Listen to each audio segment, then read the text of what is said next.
हम phloem translocation के जो टॉपिक है उसी को कंटिन्यू कर रहे हैं।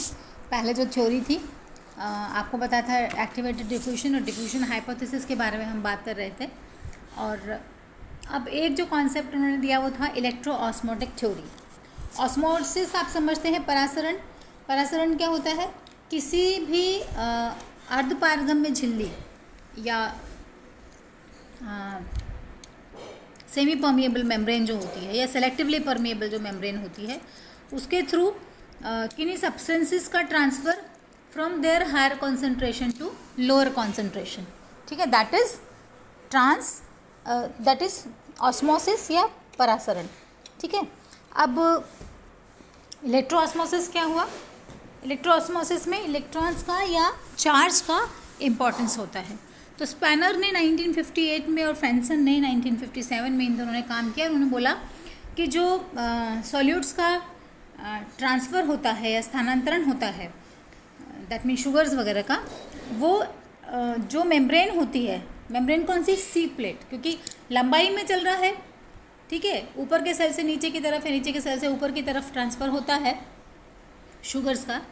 तो उस सीव प्लेट के एक तरफ से दूसरी तरफ इलेक्ट्रॉन ग्रेडियंट जो होता है, वैद्युत प्रवणता जिसको बोलते हैं, difference in charge of the membrane, दोनों तरफ, उसके अकॉर्डिंगली ट्रांसफ़र होता है। तो उन्होंने बोला मेम्ब्रेन जो होती है, सीव प्लेट के पास में जो मेम्ब्रेन होती है या सीव प्लेट पर जो मेम्ब्रेन होती है वो जनरली नेगेटिवली चार्ज होती है और इसकी तरफ पॉजिटिवली चार्ज जो कैटायंस होते हैं वो अट्रैक्ट होते हैं। और सुक्रोज जो होता है वो पोटेशियम आयंस के साथ में बाउंड होता है, बहुत लाइटली बाउंड होता है, ठीक है।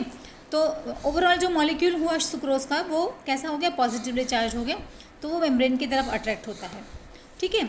और उस मेम्ब्रेन के पास आकर के वो दूसरी तरफ चला जाता है और जब दूसरी तरफ ट्रांसफ़र हो जाता है तो उसके बाद में वहाँ पर पोटेशियम उससे अलग हो जाता है।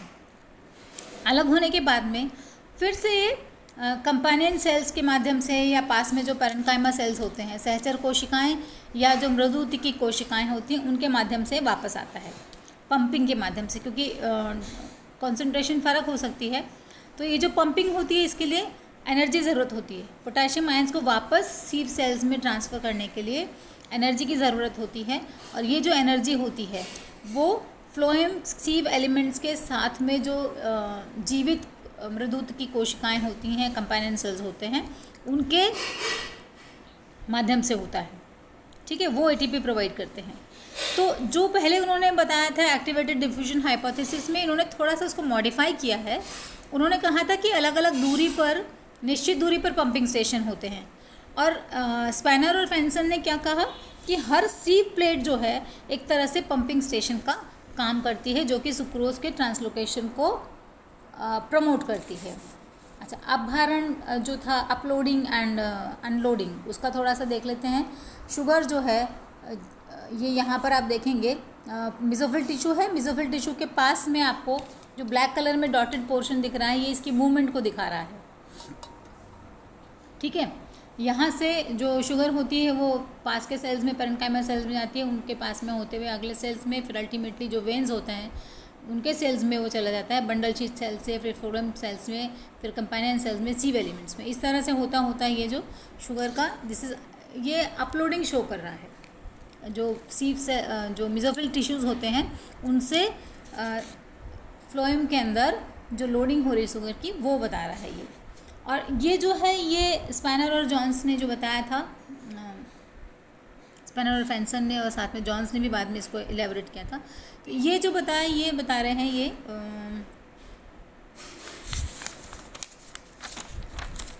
इलेक्ट्रो ऑस्मोसिस थ्योरी, जिसमें कि पोटेशियम की इम्पॉर्टेंट भूमिका है। पोटेशियम शुगर के साथ में बाइंड करता है, एक सेल से दूसरे सेल में जाता है और शुगर के साथ में, और वापस लौटने के लिए पास के जो सेल्स होते हैं, फ्लोएम के सेल्स, पैरेन्काइमा के सेल्स, वो उनको एनर्जी प्रोवाइड करते हैं, ये वापस आ जाते हैं, ठीक है। तो एडजेसेंट सेल से होकर के इस तरह से इसमें बताया गया है ना। तीसरा जो थ्योरी दिया है कुछ लोगों ने, वो बताया है प्रोटोप्लाज्मिक स्ट्रीमिंग हाइपोथेसिस। मतलब कोशिका के अंदर साइटोप्लाज्म की स्ट्रीमिंग होती है, ये आपको पता है कि जो बाहर का जो प्रोटोप्लाज्म होता है वो चारों तरफ ऐसे सर्कुलेट करता है, उसको स्ट्रीमिंग बोलते हैं। ये डी ब्रीज ने कॉन्सेप्ट दिया था और उसके साथ में सपोर्ट किया था कर्टिस ने इसको 1935 में। इन्होंने बोला कि ट्रांसलोकेशन जो है कंबाइंड इम्पैक्ट होता है स्ट्रीमिंग मूवमेंट का, साइक्लोसिस जो सेल के अंदर राउंड में गति होती है चारों तरफ सेल के, और डिफ्यूजन का। ठीक है, स्ट्रीमिंग मूवमेंट जो होता है वो एक फोर्स प्रोवाइड करता है सेल टू सेल मूवमेंट के लिए, और डिफ्यूजन जो है उसको तीव्रता मिलती है, क्योंकि एक फोर्स के साथ में जाएगा तो वो प्रेशर लगेगा और दूसरे सेल के अंदर ही चला जाएगा। डायरेक्शन ऑफ द फ्लो जो है सेल के अंदर एंटर करने के बाद में वो साइक्लोसिस मतलब सर्कुलेशन में मूव करता है, तो नीचे की तरफ हो रहा है तो नीचे की तरफ मूव करेंगे, अगर ऊपर की तरफ दूसरी तरफ जा रहा है तो वो अपर साइड में मूव करेगा, तो उसकी दिशा जो है वो साइक्लोसिस निर्धारित करता है। इसमें अगर आप देखेंगे ये जो दिखाया जा रहा है आपको, दो एडजेसेंट सेल दिखाए गए हैं इसके अंदर, और इसकी मूवमेंट जो बताई गई है कि एक सेल से दूसरे सेल में ट्रांसफ़र हो रहा है, और ये मूवमेंट जो होता है वो डिसाइड करता है कि शुगर जो है किस तरफ को मूव करेगा। डिफरेंट कलर्स दिखाए गए हैं, जो ब्लैक कलर के हैं वो पार्टिकल्स ऊपर मूव कर रहे हैं, और जो पार्टिकल्स हॉलो करके दिखाए गए वाइट बाउंड्री के साथ में, वाइट हैं ब्लैक बाउंड्री के साथ में, वो दूसरी डायरेक्शन में मूव कर रहे हैं। ठीक है, और जो स्ट्रीमिंग होती है वो फोर्स प्रोवाइड करता है एक सेल से दूसरे सेल में ट्रांसफ़र के लिए। लेकिन इसके ऊपर ऑब्जेक्शन दिया गया, उन्होंने कहा कि जो भी हम शुगर का फ्लो का रेट देखते हैं वो जैसे पहले भी मैंने बताया था कि एक लगभग 100 सेंटीमीटर्स पर आवर होता है रेट, ये काफ़ी ज़्यादा है। अगर हम इसको कंपेयर करते हैं प्रोटोप्लाज्मिक स्ट्रीमिंग की गति से, जो कि मुश्किल से 1 से 5 सेंटीमीटर पर आवर होती है, तो ये मुश्किल है कि इस गति से आप इसका ट्रांसमिशन हो सके। बाद में थेन ने 1964 में ये बताया कि protoplasmic streaming mature sieve tubes में नहीं होती। एक्चुअली जब फ्लोएम का और जाइलम का डिफ्रेंसिएशन होता है कैम्बियम की डॉटर कोशिकाओं से, पुत्री कोशिकाओं से, तो बहुत सारे चेंजेस होते हैं उसमें, और उसमें एक चेंजेस ये भी होता है कि प्रोटोप्लाज्म जो है वो धीरे धीरे ड्राई हो जाता है। So sieve tubes are actually hollow, उसमें बहुत ज़्यादा प्रोटोप्लाज्म नहीं होता है। ठीक है, तो ये जब न प्रोटोप्लाज्म है तो फिर मूवमेंट कैसे होगा, स्ट्रीमिंग कहाँ से होगी। देन ट्रांससेलुलर स्ट्रीमिंग की बात की, अंतराकोशिकी द्रव्य प्रवाह गति। थेम ने 1964 में इसी थ्योरी को बाद में मॉडिफाई किया। उन्होंने बोला कि शुगर का मूवमेंट ट्रांससेलुलर प्रोटीनेशियस स्ट्रैंड्स के माध्यम से होता है। अगर आप ये फिगर देखेंगे, ये सेल बताया गया सीव सेल्स हैं और उसमें ये लंबी लंबी स्ट्रैंड्स आपको दिख रही हैं, और ये सीव प्लेट का पोर्शन है जहाँ पर इसमें माइटोकॉन्ड्रिया दिख रहे हैं, ल्यूमन दिख रहा है, और कुछ स्ट्रैंड्स होती है उसमें प्रोटीन फाइब्रिलर फॉर्म में होता है, और ये जो स्ट्रैंड्स होती हैं जब देखी गई हैं तो ये एक कोशिका से दूसरी कोशिका तक जाती हैं। तो उन्होंने ये कहा कि इन एक कोशिका से दूसरी कोशिका में जा रही है इसलिए अंतराकोशिकी हैं, प्रोटीन से बने हुए इसलिए प्रोटीन है। तो इन तंतुओं के अंदर जैसे पहले उन्होंने बताया था कि कॉन्ट्रैक्शन और एक्सपेंशन होता है, तो ऐसे यहाँ पर भी पेरिस्टाल्टिक कॉन्ट्रैक्शन मूवमेंट्स होती हैं इन प्रोटीनेशियस स्ट्रैंड्स के अंदर और लंबाई में। ठीक है, लंबाई में करती हैं रन, एक सी प्लेट से दूसरे सी प्लेट से आगे आगे तक जाती हैं, तो इस तरह से ये मूवमेंट होता है, और ये दोनों डायरेक्शन में हो सकता है। तो इस तरह से इसके अकॉर्डिंगली शुगर का मूवमेंट भी दोनों डायरेक्शन में हो सकता है। हालांकि जो पी स्ट्रैंड्स हैं देखी गई हैं बहुत सारी पी प्रोटीन स्ट्रैंड्स, लेकिन इनका स्ट्रक्चर, इनका रिलेशनशिप मूवमेंट में वाकई में क्या है, कितना इनका कोरिलेशन है, वो बहुत डिटेल्स में अभी इसके बारे में कोई जानकारी नहीं है। फिर एक कॉन्सेप्ट दिया गया mass flow hypothesis. Mass flow hypothesis में उन्होंने बोला कि जो शुगर्स होती हैं वो बल्क में मूव करती है, जैसे ट्रांसपिरेशन पुल में वाटर एंड मिनरल्स मूव करते हैं, उसी प्रकार से ये भी इकट्ठा मूव करते हैं। मंच ने दिया था ये हाइपोथेसिस और इसको इलेबोरेट किया था क्राफ्ट्स ने, और बेसिक उनका ये था कि भाई कॉन्सेंट्रेशन ग्रेडियंट के अकॉर्डिंगली होता है। एक एक्सपेरिमेंट उन्होंने किया, जैसे एक सेमी परमेबल मेम्ब्रेन से कवर्ड ये रीजन है, एक बलून टाइप मान लीजिए आप, जो सेमी परमेबल मेम्ब्रेन का बना हुआ है, इसमें कॉन्सेंट्रेटेड शुगर सॉल्यूशन होता है, दूसरा इस तरह का बलून में लाइट डाइल्यूट कॉन्सेंट्रेशन में शुगर सॉल्यूशन होता है, और they are connected with a tube. ठीक है, जिसको हम ये टी ट्यूब करके ये है, और इन सबको पूरे सिस्टम को हम पानी में डुबो के रखते हैं। तो ये एक तरह से प्लांट सेल के बराबर का ये सिस्टम हो गया। अब इसमें कॉन्सेंट्रेटेड शुगर सॉल्यूशन है ए के अंदर, तो इसका टागर प्रेशर बढ़ जाता है, ऑस्मोटिक प्रेशर बढ़ जाता है, ऑस्मोटिक प्रेशर बढ़ने के कारण से ये जो वाटर होता है आउटसाइड से भी, और ये जो बी रीजन है जो बैलून टाइप स्ट्रक्चर है उससे भी वाटर इसमें मूव करता है ए के अंदर, ठीक है। अब क्योंकि ये सेमी परमेबल मेम्ब्रेन है तो अब यहाँ पे क्या हुआ, जैसे ही पानी इसमें आया तो इसका टगर प्रेशर बढ़ जाएगा, ठीक है। अब टगर प्रेशर बढ़ने से जो और ऑस्मोटिक प्रेशर तो हाई है ही, अब शुगर जो है यहाँ से मूव करता है from A to B, because A में कॉन्सेंट्रेशन ज़्यादा है, बी में कम है, ठीक है। ये जाएगा ट्यूब के माध्यम से। तो क्वेश्चन अराइज होता है ट्यूब के माध्यम से क्यों जाएगा, डायरेक्ट भी तो जा सकता है। तो इसका जवाब ये कि क्योंकि सेमी परमेबल मेम्ब्रेन है तो ज़रूरी नहीं है मेम्ब्रेन के थ्रू शुगर बाहर निकल सके, वाटर मूवमेंट अंदर हो सकता है, शुगर का मूवमेंट बाहर की तरफ नहीं होगा, इसलिए ट्यूब के माध्यम से ए से शुगर जो है वो बी में जाती है, ठीक है। और ये कब तक होता है प्रोसेस, जब तक कि दोनों का कंसंट्रेशन बराबर ना हो जाए। तो सिमिलर स्ट्रक्चर इसको कंपेयर किया गया फिर इस एक्सपेरिमेंट से कि प्लांट्स में भी इसी तरह का हाल होता है। जो मेसोफिल सेल्स होते हैं वो ए के कंपैरिजन में आप ले सकते हो इसको, जहाँ पर कि ऑस्मोटिक प्रेशर ज़्यादा होता है, हाई कॉन्सेंट्रेशन है, पानी यहाँ से ट्रांसपिरेशन से उड़ता रहता है एडजेसेंट सेल से, इसमें शुगर कॉन्सेंट्रेशन ज़्यादा है क्योंकि यहाँ पर फोटोसिंथेसिस हो रहा है। तो ये शुगर्स जो हैं ये सीव ट्यूब्स के थ्रू सिंक की तरफ जाती हैं, ठीक है। और सिंक के जो सेल्स होते हैं वो एडजेसेंट सेल से पानी एब्जॉर्ब करते हैं या मान लीजिए कि वो करते हैं, और फिर इनसे एक्सेस वाटर जो होता है वो वेसल्स के माध्यम से फिर ऊपर दूसरी तरफ की जाता है। तो इस तरह से सर्कुलेशन इनका रहता है। मुंज के हाइपोथेसिस में जो सपोर्ट था वो ये था कि जब रिंगिंग एक्सपेरिमेंट हम करते हैं और उसको देखते हैं तो जो फ्लोएम का रीजन होता है, बार्क वाला हिस्सा जहाँ पर कि फ्लोएम होता है, उसमें अगर शुगर्स का कंसंट्रेशन देखें तो वो काफ़ी ज़्यादा होता है। और अगर उस ब्रांच के ऊपर से अगर आप पत्तियों को हटा देते हैं तो कंसंट्रेशन कम हो जाती है और कंसंट्रेशन ग्रेडियंट भी कम हो जाता है, ठीक है। पत्तियों को अगर रोशनी में रखते हैं, तेज़ रोशनी में, तो ट्रांसलोकेशन का रेट ज़्यादा होता है, और अगर छाया में रखते हैं तो ट्रांसलोकेशन का रेट कम होता है, ठीक है। तो ये कुछ पॉइंट्स हैं इनके सपोर्ट में, लेकिन कुछ नेगेटिव पॉइंट्स भी हैं। उन्होंने कहा ये सिर्फ यूरिन डायरेक्शनल फ्लो को एक्सप्लेन करता है, अलग अलग डायरेक्शन में जो शुगर्स का मूवमेंट होता है उसको एक्सप्लेन नहीं करता। टगर प्रेशर जो देखा गया है वो इतना ज़्यादा नहीं होता कि इतने ज़्यादा शुगर्स के फ्लो को मैनेज कर सके, डिफरेंस जो है वो बहुत ज़्यादा नहीं है। इलेक्ट्रॉन माइक्रोस्कोपिक स्टडी जब की गई सीव ट्यूब्स की तो बहुत बार ऐसा भी पाया गया कि बहुत सारे सीव ट्यूब्स में जो पोर्स होते हैं वो ब्लॉक्ड होते हैं because of deposition of certain proteins. तो मास फ्लो होने के लिए कहीं पे ब्रेक माने गैप, रेजिस्टेंस नहीं होना चाहिए। अगर ब्लॉक है तो वो रेजिस्टेंस देगा, ठीक है ना, अवरोध बनाएगा, तो फिर प्रॉपर्ली ट्रांसफ़र नहीं होगा।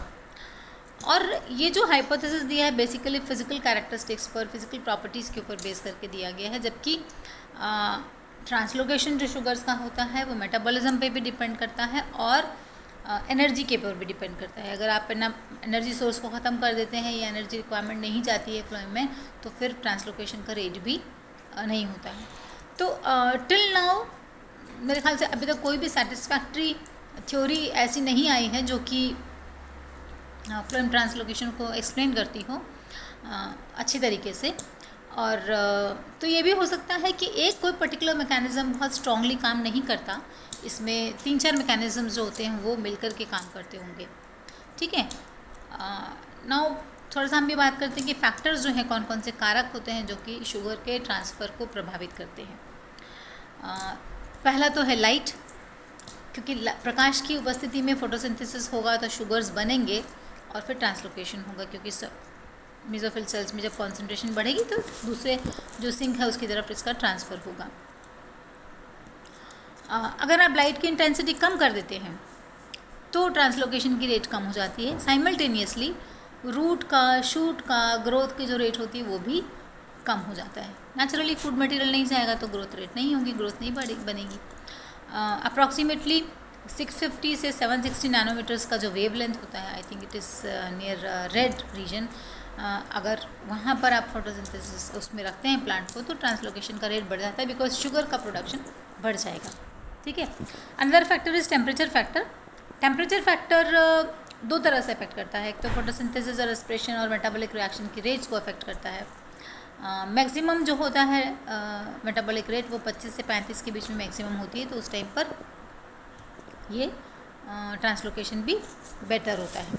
ठीक है, इस टेम्परेचर रेंज में रूट्स की तरफ जो ट्रांसलोकेशन है वो इंक्रीज होता है। ऑक्सीजन इनडायरेक्टली इफेक्ट करता है बिकॉज एटीपी की ज़रूरत होती है वेन अपलोडिंग के समय पर। तो एटीपी बनने के लिए आप जानते हैं ऑक्सीजन की ज़रूरत है ऑक्सीडेटिव फॉस्फोराइलेशन में, इसलिए अगर लो कॉन्सेंट्रेशन शुगर का होता है तो ट्रांसलोकेशन की रेट डिक्रीज हो जाएगी। कॉन्सेंट्रेशन ग्रेडियंट तो है ही, कॉन्सेंट्रेशन ग्रेडियंट अगर ज़्यादा होगा तो शुगर का ट्रांसफ़र ज़्यादा होगा। कुछ मेटाबॉलिक फैक्टर्स भी हैं, अगर मॉइस्चर स्ट्रेस होता है तो ट्रांसलोकेशन को नेगेटिवली अफेक्ट करता है। कुछ मेटाबोलाइट्स लाइक पोटेशियम आयंस जो हैं वो क्योंकि शुगर के साथ बाइंड करते हैं, अपन ने एक थ्योरी में देखा है, तो वो भी ट्रांसलोकेशन को अफेक्ट करते हैं। अगर कॉन्सेंट्रेशन आप पोटेशियम आयंस की घटा देते हैं सेल्स में तो ट्रांसलोकेशन का रेट घट जाता है। सिमिलरली बोरॉन भी जो है वो ट्रांसलोकेशन में हेल्प करता है। वन ऑफ द रीजंस जैसे कि जो मेम्ब्रेन होती है, सेल मेम्ब्रेन होती है, उसकी जो पारगम्यता होती है उसको ये प्रभावित करता है, तो उसके कारण से ये जो शुगर का ट्रांसलोकेशन है उसको भी प्रभावित करता है। देन अदर फैक्टर्स में हार्मोन्स हैं। हार्मोन्स में पर्टिकुलरली ग्रोथ हार्मोन्स जो होते हैं, जो ग्रोथ प्रोमोटिंग हार्मोन्स जिनको हम बोलते हैं, ऑक्सिन्स हैं, जिब्रेलिन्स हैं, ये ट्रांसलोकेशन की दर को बढ़ा देते हैं। शुगर मेटाबोलाइट्स के ट्रांसफ़र की रेट जो है वो बढ़ जाती है। ठीक है, इसी तरह से साइटोकाइनेंस भी रेट को बढ़ाते हैं, लेकिन इम्पॉर्टेंट चीज़ है बिकॉज जहाँ पर भी साइटोकाइनेंस होता है, ऑक्सिन जिब्रेलिन तो जनरली बढ़ाएगा। साइटोकाइनिन में क्या होगा, जिन टिश्यूज़ में साइटोकाइनिन की मात्रा ज़्यादा है वो एक तरह से बहुत स्ट्रॉन्ग सिंक का काम करते हैं। ठीक है, क्योंकि वहाँ पर ग्रोथ हो रही होती है कहीं ना कहीं पर, और जहाँ पर कॉन्सेंट्रेशन साइटोकाइनिन की ज़्यादा होगा वहाँ पर बहुत सारे शुगर मेटाबोलाइट्स का ट्रांसफ़र होता है। ठीक है, फॉर एग्जांपल ग्रोइंग सेल्स हैं ब्रांचेस में, या शूट एपेक्स है, उसमें साइटोकाइनिन की मात्रा ज़्यादा होती है। ठीक है, सेल डिविजन को इंड्यूस करता है, तो that growing point is a very strong sink. ठीक है ना, तो वहाँ पर उस तरफ शुगर कॉन्सेंट्रेशन भी, शुगर का ट्रांसफ़र भी बहुत ज़्यादा होगा। ऐसे ही कई बार क्या होता है, बहुत सारे पैरासाइट्स ऐसे होते हैं जो कि जब इन्फेक्ट करते हैं, फॉर एग्जांपल एल्ब्यूगो में देखा गया है, जहाँ पर अगर एल्ब्यूगो शुरू में जब इन्फेक्शन होता है तो ग्रीन टिश्यू बन जाता है, या बैक्टीरियल कुछ डिजीज़ में भी ऐसा होता है, तो वहाँ पर अचानक से उनकी उस पर्टिकुलर टिश्यू में साइटोकाइनिन की कॉन्सेंट्रेशन बढ़ जाती है, तो वो भी एक्ट करते हैं। या पैरासाइट जहाँ पर होते हैं तो वो कुछ मेटाबोलाइट सिक्रीट करते हैं, जिसकी वजह से वो जो टिश्यू होता है वो एक स्ट्रॉन्ग सिंक के जैसे काम करता है, और वहाँ पर शुगर का ट्रांसलोकेशन बढ़ जाता है। तो दीज आर सर्टेन फैक्टर्स जो कि इसको अफेक्ट करते हैं। इसके साथ में आपका फोटोसिंथेसिस का, metabolites like sugars, amino acids, इनका जो ट्रांसफ़र जो होता है, ट्रांसलोकेशन होता है, उसके बारे में दैट इट्स ओवर नाउ। ठीक है।